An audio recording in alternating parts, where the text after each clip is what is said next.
Hi guys, so we're going to follow on from what we did yesterday. We're not going to do a recap of the previous techniques, but I'm sure you guys have spent a little bit of time practicing the three different sweep variations.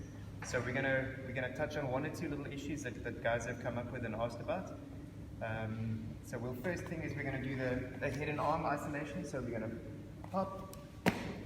He's a little bit strong, so I cut the head and arm over here. Okay, so now what I do is I raise the shoulder slightly.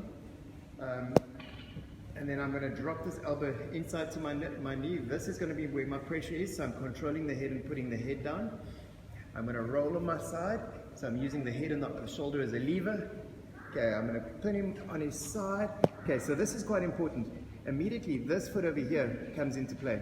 If I don't hook this behind the heel, he's got an immediate outlet. So as I get him here, he's literally just going to spin through. No, go away from me. So spin and spin that way. So rotate. So let's go again. You can make that prettier. So we're going this way, elevate, head and arm. So as I sweep, if I don't have adequate control with the legs, he's literally just going to rotate through, and we're going to end up with some kind of a scramble here. Okay, so it becomes quite important that as I finish the sweep, the moment his side touches the mat and my head touches, I've got to isolate the legs. So I'm going from there. So let's work from this situation there. So I'm going to hit my sweep. I need to freeze the lower part of his body. So this foot that's in here that's busy elevating also needs to hook the back leg. Okay, so what we're going to do is we're going to break down in a little bit more detail what happens with the lower body. Okay, so the first thing is as I start coming up, I get to here.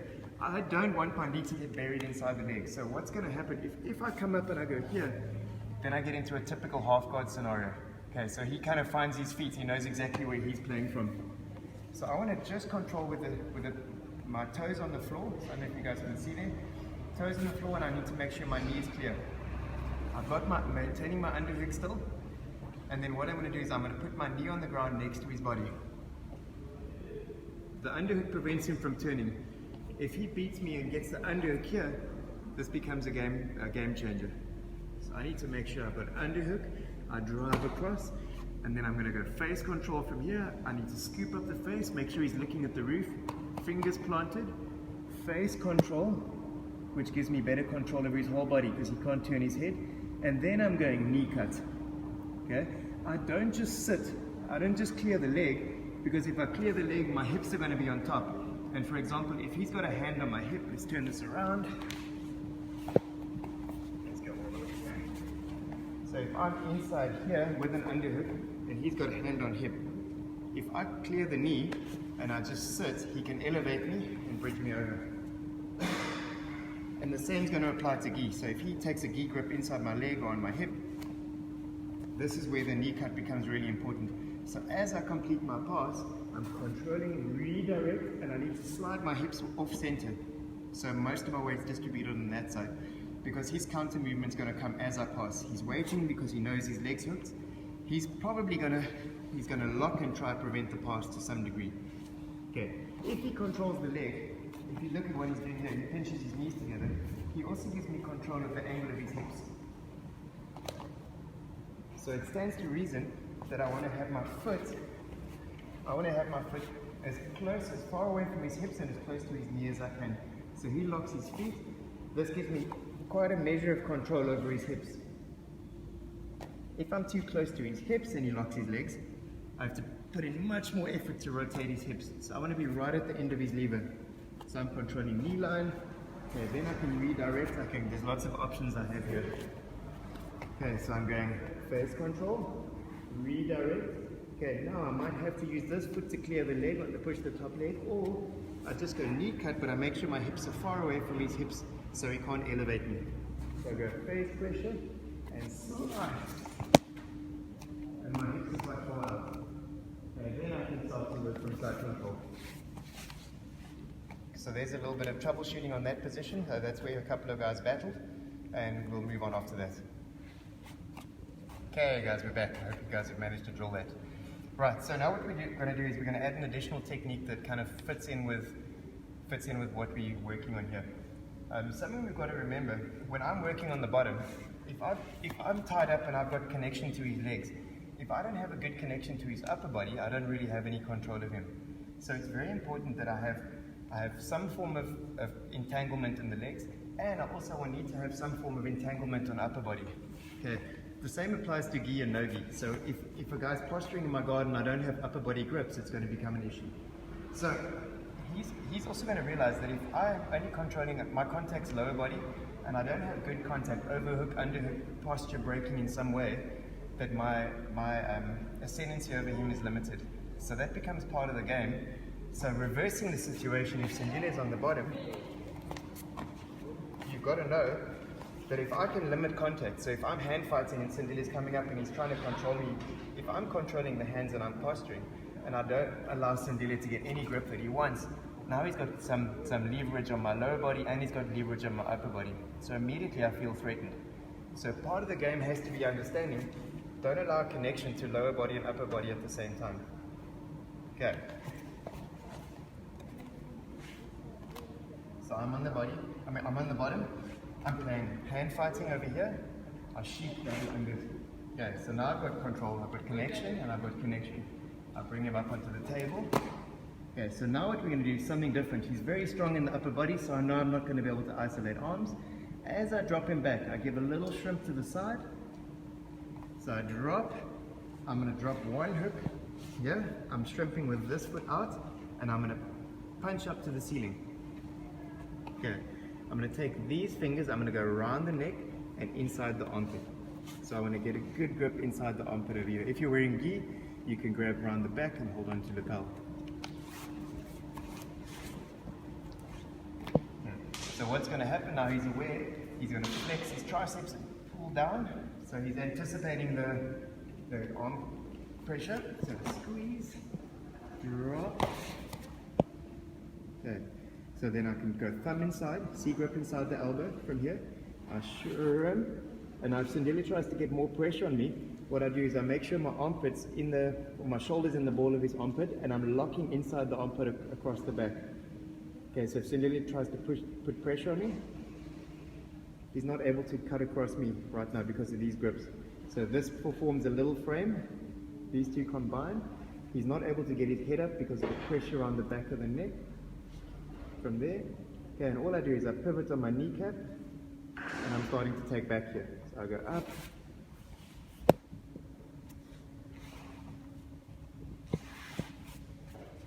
show again. Let's maybe turn it around so you guys can see what's happening. Elevate, drop him down, thumb inside, shrimp. Okay, don't go so flat for me, so stay up like you're trying to defend your back. You can even frame up on this arm if you want. So I go from here, thumb inside, I shrimp. I'm going to pivot, don't come up on the elbow here, come up on the shoulder. So shoulder goes underneath, pivot. Okay, so there's my axis. Now I'm on my head. I don't need to necessarily put the second hook in, I'm locking it behind his knee, and then I come up.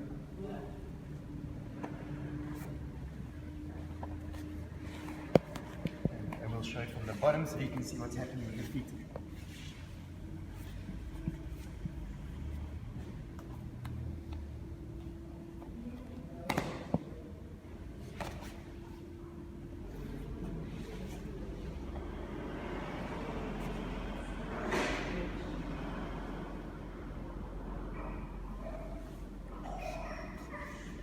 Okay, let's give that a go.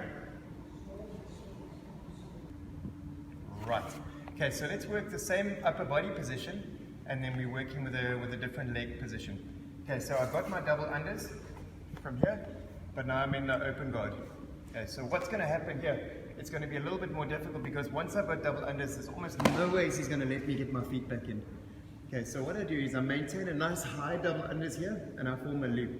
So he realizes his arms are fairly threatened, so he's going to squeeze his elbows to his hips. He's not going to let me raise his elbows at this point. Okay, so I need to be fairly patient here, and I'm going to lock him down to me. What often happens here is they think the answer is to raise their hips, and they're going to climb at least one leg over your legs because your legs are lower. Okay, so he'll just climb over the pass. There we go. Let's go back. Okay, so what I'm going to do is I'm going to double unders, close guard. I drop my legs, but I purposefully touch on his legs with my hamstrings so you can feel my legs lowering. Okay, that to a lot of people seems like a signal to climb and start to climb over. Okay, great. Let's go back. Okay, so what I'm going to do is I go from closed, drop. As I feel his hips start to climb, the legs of his legs will automatically narrow so you can release some pressure. As he does it, I clamp. So go back and stay down. So I clamp, triangle. Okay, so triangling, and I go grapevine inside as well. If I just do this, there still is a possibility that he can rock forward onto his hands and pull his knees forward. And he can clear his knee line. That's not the end of the world because I can still recover from there, but it's going to be way stronger if I squeeze the knees together and I grapevine under the foot, which will prevent his forward movement. So if he tries to creep forward, now I've got a little bit too much purchase. Yeah. So now what I'm going to do, on the same side that my head is, so I've got broken his posture, got his knees trapped together, so he's got no base except for his hands. So I'm going from here, I'm going to cut through, and I'm going very close to his elbow. If I work where the shoulder is, he's still going to be quite strong, so I want to go elbow or even slightly below elbow. I'm locking this, so I go over the back of my wrist, and again I'm squeezing in. So I'm not locking my hands over this point, I'm making sure my elbow is locked, so it's a nice firm seal. Yeah. And then I'm going to, again, pretty much like the previous sweeps, I'm going to tuck elbow in. Elbow in, I'm going to roll, and I'm not going to use my legs for this at all. I've got him completely flattened out, and we can move on. Let's unwind. Okay, so I'm going double unders, close guard, raise my loop, drop my legs. Okay, so I feel for the signal. He's going to tense up the arms because he knows what I'm looking for. Now he's going to raise his hips. So I go clamp. Got to time it quite nicely. I'm not locking behind. I go triangle, toes tucked underneath for the grapevine. Okay, now on the same side that my head's at, I want to try to isolate this arm. So lock, grab the back of my wrist, squeeze so there's lots of tension so he's not able. He's going to try and walk this arm out again, or keep the hand as far as he can from the body. But as long as I'm in the right position and I'm just over the elbow, I should be fine. He might try a base like this, just use the bottom of his hand. But just before I go, I can slip the loop a little bit lower if I have to. I can go lower, and I take more of his arm out of the game. Okay, and a little bit of wrist, he's going to have to more watch that he doesn't get his wrist rolled over. I'm tucking elbow, roll, base head on the fold. So the beauty of this position is once I get here, I don't necessarily have to adjust my feet. I can maintain the grapevine and I can go a mid-thigh mount, or it's very similar to a mounted position, so it's almost like a smash pass. So I can hang on to this position over here. If Sindile tries to move, I've got so much pressure on his thighs that his hips are going to be cemented. So there I can start to set my hand positions up. There's Ezekiel's and all kinds of stuff that can work for me, but this is a very strong position. In fact, the moment you release and move towards mount, his hips are going to free up a little bit, and that's when his escapes are going to come into play. I'll show you guys once more. Double lunges, S grip, close guard. Nice and tight. Drop the legs as he climbs. Squeeze, triangle. Grapevine on the same side as my head, cutting over the elbow, lock behind my wrist. Okay, tuck in the elbow, which is going to take the hand out the way, and rotate.